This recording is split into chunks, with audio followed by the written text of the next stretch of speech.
to our photography workshop sponsored by the Grafton Cultural Council. We're going to explore different tips for photography using as our reference points a variety of beautiful locations in Grafton, such as this Stephen H. Roney Memorial Park, located right in the heart of North Grafton. If your aim is to document something, it's good to try to take a straight-on image of it. So for example, in this image, it's taken at an angle and it's hard to see the picture and it's hard to read the words because they're slanted and trailing off. So this would not be the best way to show this image. In comparison, this photo is taken straight on, so you can clearly read the words, you can clearly see the photo, and you can see the other graphic work on it. So when you're trying to represent something properly, it's good to try to square yourself to the image so that the picture that you take shows that image as clearly as possible. What if we wanted to showcase the beautiful Quinsigamond River?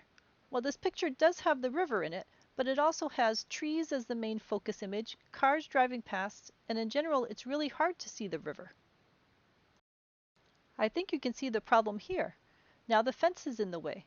It's not always easy to find a good angle, but it's worth the effort. This is getting better.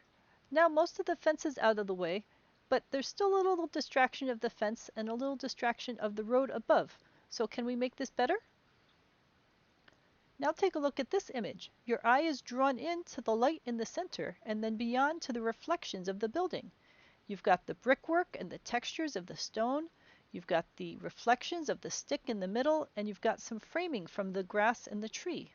So this gives you more things to look at and also a greater sense of depth.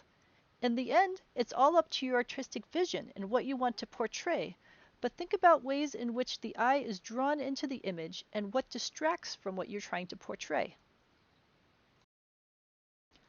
The lighting at the Memorial Park is really pretty. But this picture of one of the lamps is cluttered up by the trees, and it's hard to focus on the lamp because you've got the trees in the background. Putting in just a little bit of effort to move to a different angle creates a far more dramatic shot. Now the trees aren't cluttering up the image, and the eye is drawn up the lamppost, up to the pretty lamp and all the little details that are incorporated in here. This picture shows the Grafton Common. In the center is the bandstand, which was built around the 1930s, and it was built for a movie called Ah Wilderness. In the background, you can see the Evangelical Congregational Church, which was built in 1833.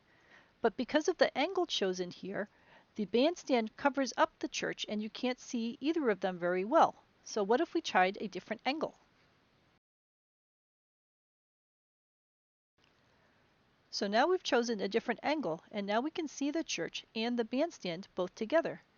Now you could say there's still a tree in front of the church and there's still those electrical wires in front of the bandstand, but there's always going to be things in a scene that you just can't control. You can't go up and snip down the electrical wires, you can't go chop down the tree. Those are just part of the scenery.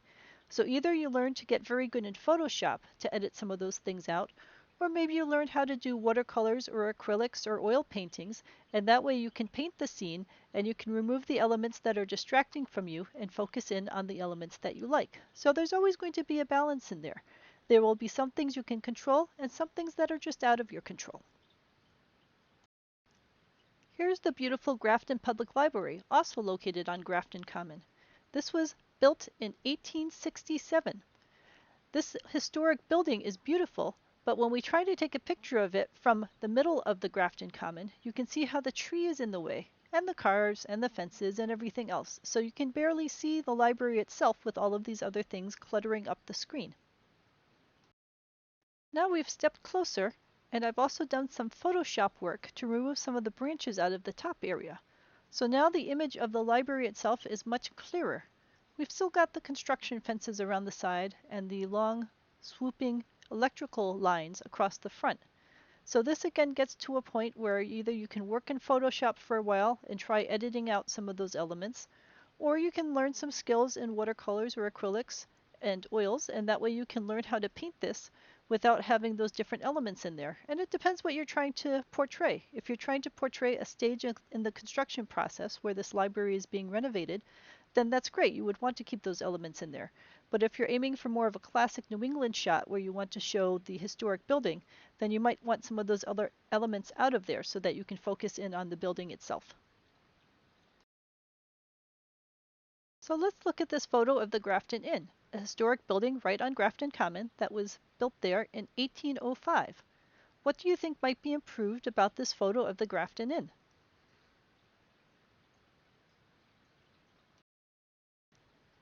Here we go. This image is much more straight, it's more clear, it's more in focus, and that makes it much easier for the human eye to see it. The human eye looks for things to be level and on kilter with the horizon. And this isn't all to say that sometimes an image can't be fun if it's skewed or blurry or all those other kinds of things. But it's important to make the image portray the scene the way that you want it to. And if your aim is not to have it blurry or to be off angle or so on, do your best to make sure that it is the right way that you want it to portray. If you want it to be skewed, then make sure you're doing that on purpose and not because you accidentally held the camera at an angle and then didn't fix it before you posted it. So these are all just different things to think about when you're taking your photos. So be sure to explore all areas of Grafton, Massachusetts. There's many parks there. There's all sorts of historic architecture. There's beautiful rivers. Take a look through and see what inspires you to take photos. Practice taking photos from different angles with different lighting and different settings and learn more about how to take the best photos you can with the equipment that you have. Have fun!